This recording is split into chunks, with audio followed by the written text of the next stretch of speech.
सरळ सरळ आपल्या गणितामध्ये जी संख्यामाला असते त्याच्यामध्ये आपण सरळ सरळ स्थानिक संख्येतील फरक, जर तुम्हाला स्टार वरील उदाहरण असेल तर कसं सोडायचं बघा, फक्त तोंडी तोंडी एका सेकंदात सोडूया बघा. हा प्रश्न आहे 8 7 स्टार 32 स्टार आणि शेवटी 1 दिलाय बरोबर.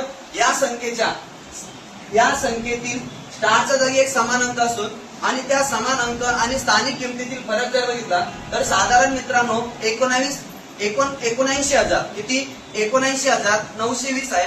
तर स्टारच्या जागी कोणता अंक असेल असा प्रश्न आहे मित्रांनो. याच्यात फक्त काय करायचं, स्टारच्या पुढील संख्येतील फरक बघायचा. बघा इथं फरक किती दिला तुम्हाला 79,920. आता यातील पहिला अंक कोणता आहे 7 आहे. मग त्यातील अंक जर पहिला 7 असेल तर त्याच्या पुढील उत्तर असतं मित्रांनो. मग याचं उत्तर किती आलं 8 उत्तर आहे.